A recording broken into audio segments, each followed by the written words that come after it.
নমস্কাৰ ছাত্ৰ ছাত্ৰীসকল মই কাজল কুসুম দেৱী আজিৰ ভিডিঅ'টোত মই তোমালোকৰ সৈতে আলোচনা কৰিম অষ্টম শ্ৰেণীৰ সমাজ বিজ্ঞানৰ ভূগোল খণ্ডৰ পৰা পাঠ 1 প্ৰাকৃতিক সম্পদৰ অংশ 8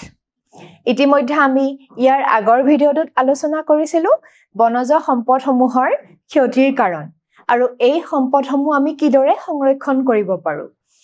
তাৰ উপৰিও আমি আলোচনা কৰিছিলো শক্তি সম্পদৰ বিষয়ে বিশেষভাৱে আমি পৰম্পৰাগত শক্তি সম্পদৰ বিষয়ে আলোচনা কৰিছিলো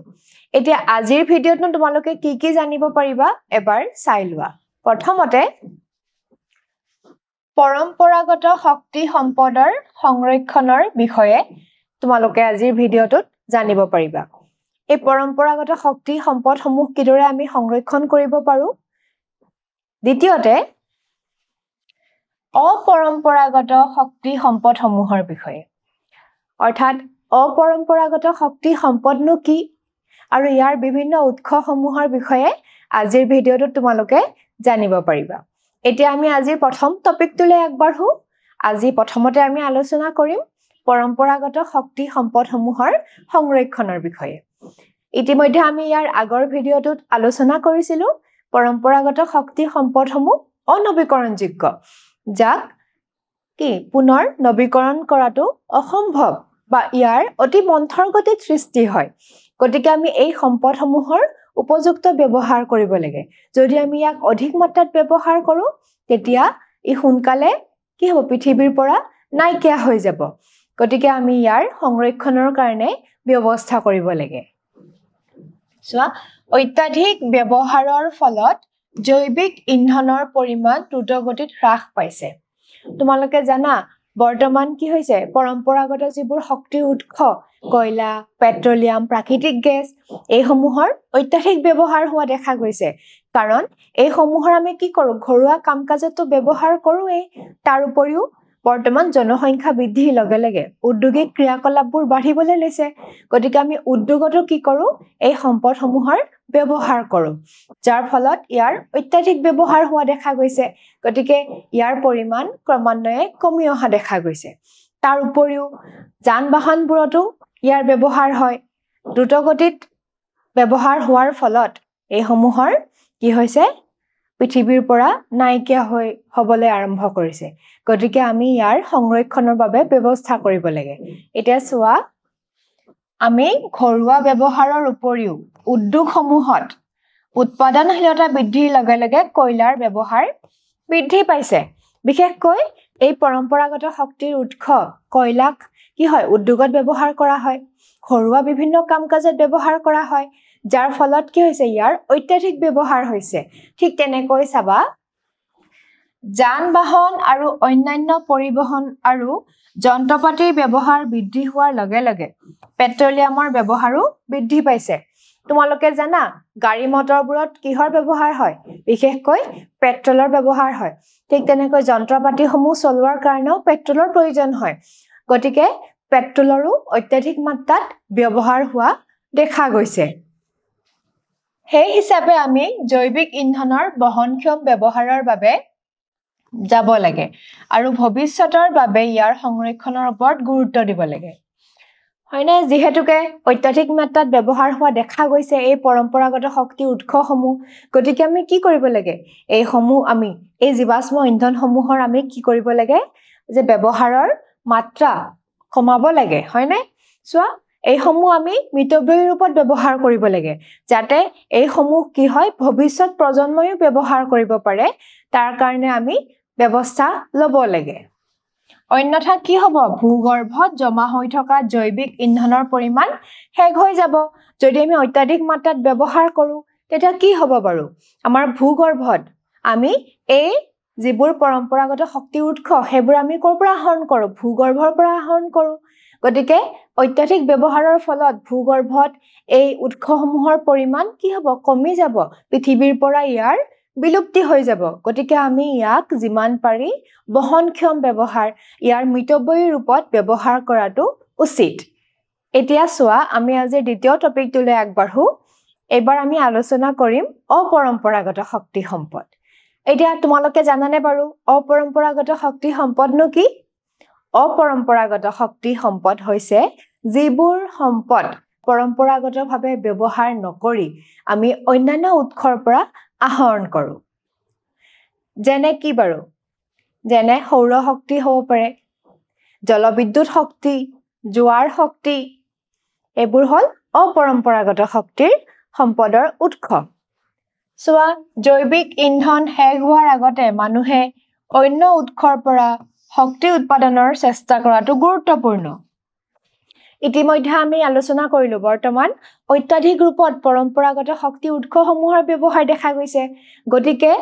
পৰম্পৰাগত শক্তি উৎসসমূহ শেষ হোৱাৰ আগতে হে জীৱাশ্ম ইন্ধনসমূহৰ শেষ হোৱাৰ আগতে আমি কিছুমান কি কৰিব লাগিব অন্যান্য উৎসৰ পৰা শক্তি আহৰণৰ কাৰণে চেষ্টা কৰিব লাগিব হেতু আমাৰ কাৰণে গুৰুত্বপূৰ্ণ গতিকে আমি তাৰ বিকল্প স্বৰূপে আমি কি কৰিব পাৰো এই অপৰম্পৰাগত শক্তি উৎসসমূহৰ পৰা আমি শক্তি আহৰণ কৰিব পাৰো সোৱা হেকাৰণে আজিকালি শক্তিৰ অপৰম্পৰাগত উৎস যেনে সৌৰ শক্তি দ্বিতীয়তে সোৱা জলবিদ্যুৎ শক্তি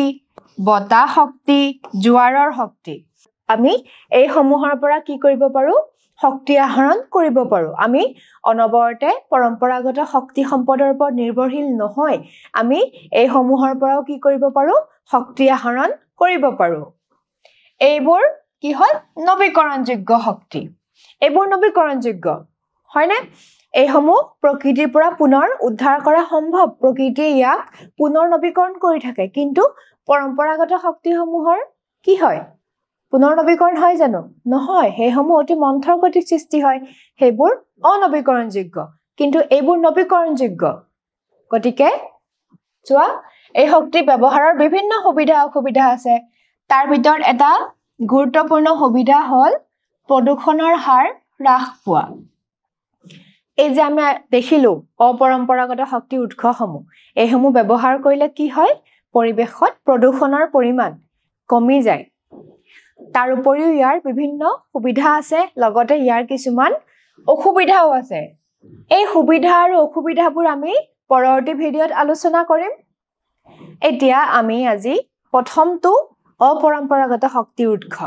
সৌৰ শক্তিৰ বিষয়ে আলোচনা কৰিম তোমালোকে জানা সূৰ্য কি অফুৰন্ত শক্তিৰ ভঁৰাল হয়নে সূৰ্যই আমাক প্ৰত্যেক দিনেই পোহৰ দিয়ে হয়নে নহয় গতিকে এই সূৰ্যৰ শক্তিৰ পৰা কি কৰিব পাৰি বিদ্যুৎ উৎপন্ন কৰিব পাৰি আৰু এই বিদ্যুৎ উৎপাদন কৰি বিভিন্ন কামত আমি তাৰ ব্যৱহাৰ কৰিব পাৰো সোৱা সূৰ্য অসীম শক্তিৰ উৎস সূৰ্যৰ এই শক্তিক কি কৰে সৌৰ কোষৰ সহায়ত বিদ্যুৎ উৎপাদন কৰিবলৈ ব্যৱহাৰ কৰা হয় সূৰ্যই যি শক্তি এই শক্তিক সৌৰ কোষৰ সহায়ত বিদ্যুৎ উৎপাদন কৰিবলৈ ব্যৱহাৰ কৰা হয় আৰু এই শক্তিৰ সহায়ত সৌৰ চৌকা সৌৰ হিটাৰ আদি চলোৱা হয় আৰু এই বিদ্যুৎ উৎপাদন কৰাৰ পিছত বা এই শক্তিৰ সহায়ত কি হয় সৌৰ হিটাৰ সৌৰ চৌকা এইবোৰো কি আমি ব্যৱহাৰ কৰিব পাৰো গতিকে সৌৰ কোষৰ সহায়ত কি কৰা হয়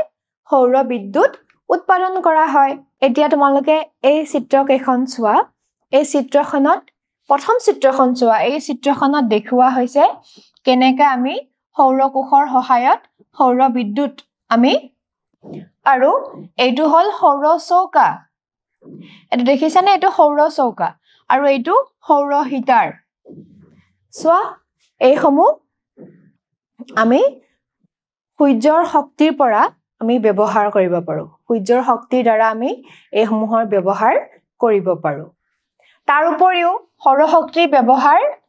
আন বিভিন্ন কাৰ্যৰ কাৰণে হয় কি বাৰু চোৱা প্ৰথমতে ঘড়ী আৰু কেলকুলেটৰ চলোৱা এই সৌৰ শক্তিৰ ব্যৱহাৰ ঘড়ী কেলকুলেটৰ চলাবলৈ কৰা হয় তাৰ উপৰিও চোৱা বিদ্যুৎ নথকা গাঁওবোৰ পোহৰাই তোলা যিবোৰ গাঁৱত বিজুলীৰ অভাৱ আছে তেনেকুৱা ধৰণৰ গাঁওবোৰ পোহৰাই তুলিবলৈও কি কৰা হয় এই সৌৰ শক্তিৰ ব্যৱহাৰ কৰা হয় তাৰ পিছত চাবা মহাকাশযান কৃত্ৰিম উপগ্ৰহ এই সমূহৰ ক্ষেত্ৰতো কি কৰা হয় সৌৰ শক্তিৰ ব্যৱহাৰ দেখা যায় এতিয়া আমি আলোচনা কৰিম বায়ু শক্তি বা বতাহ শক্তিৰ বিষয়ে বতাহ শক্তি তোমালোকে জানা বতাহ হৈছে কি অক্ষয় সম্পদ অক্ষয় মানে কি বাৰু যিবোৰ প্ৰাকৃতিক সম্পদ ব্যৱহাৰ কৰি থাকিলেও শেষ নহয় হয়নে হেব্ৰক কোৱা হয় অক্ষয় সম্পদ যিবোৰ উপকূলীয় অঞ্চল বা যিবোৰ পৰ্বতৰ গিৰিপথ য'ত বতাহৰ গতিবেগ বেছি তেনেকুৱা ধৰণৰ ঠাইবোৰত এই বতাহ কলৰ সহায়ত বা উইণ্ড মিলৰ সহায়ত কি কৰা হয় বিদ্যুৎ উৎপাদন কৰা হয় সোৱা বতাহ কি এক প্ৰকাৰৰ অক্ষয় সম্পদ আৰু উপকূলীয় অঞ্চল পৰ্বতৰ গিৰিপথ আদিত বতাহ কলৰ সহায়ত বিদ্যুৎ শক্তি উৎপন্ন কৰা হয় হয়নে দেখিলা এতিয়া এই শক্তিবোৰ আমিনো কি কাৰ্যত ব্যৱহাৰ কৰিব পাৰো সোৱা পানী পাম্প আটা মিল বিদ্যুৎ উৎপাদন জেনাৰেটৰ আদি চলোৱাৰ ক্ষেত্ৰত আমি এই বতাহ শক্তিৰ কি কৰিব পাৰো ব্যৱহাৰ কৰিব পাৰো এখন চিত্ৰ সোৱা এখন চিত্ৰত দেখুওৱা হৈছে পৰ্বত বা পাহাৰৰ গিৰিপথত কিদৰে এইদৰে বতাহ কলবোৰ বহুৱাই কি কৰা হয় বিদ্যুৎ উৎপাদন কৰা হয় আৰু সোৱা আমাৰ পৃথিৱীত নেদাৰল্যান্ড ডেনমাৰ্ক জাৰ্মানী আমেৰিকা আদি দেশ হল কি বায়ু শক্তি উৎপাদনকাৰী দেশ এইবোৰ দেশত বতাহ শক্তি বা বায়ু শক্তিৰ কি হয় উৎপাদন হয় তাৰ উপৰিও আমাৰ ভাৰতবৰ্ষৰ কচ্ছ উপকূল গুজৰাটত আছে কচ্ছ উপকূল ঠিক তেনেকৈ তামিলনাডুৰ টুটিকোৰিন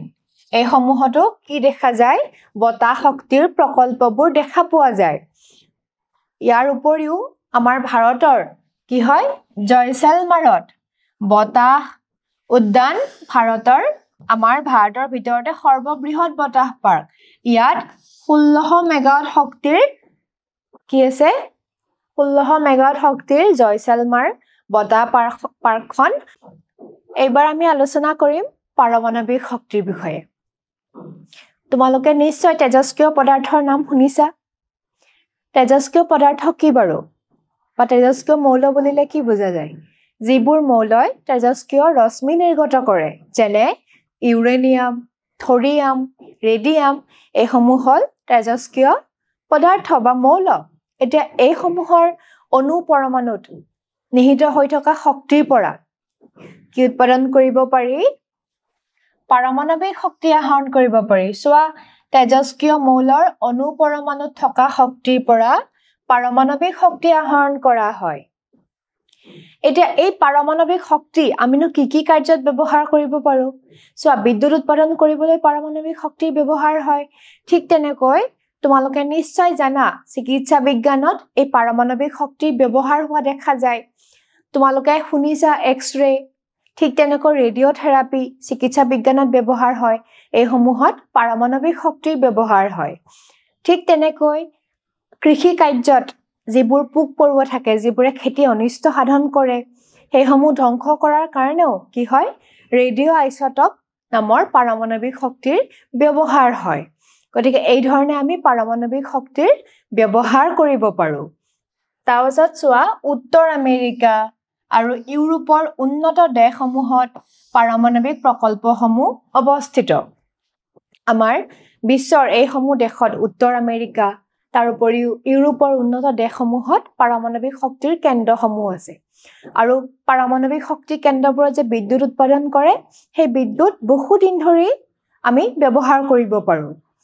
তাৰ উপৰি আমাৰ ভাৰততো কিছুমান এই প্ৰকল্প দেখা যায় তাৰ ভিতৰত চোৱা ভাৰতত কালপক্কম তামিলনাডুত আছে ঠিক তেনেকৈ উত্তৰ প্ৰদেশৰ নাৰোৱা মহাৰাষ্ট্ৰৰ তাৰাপুৰ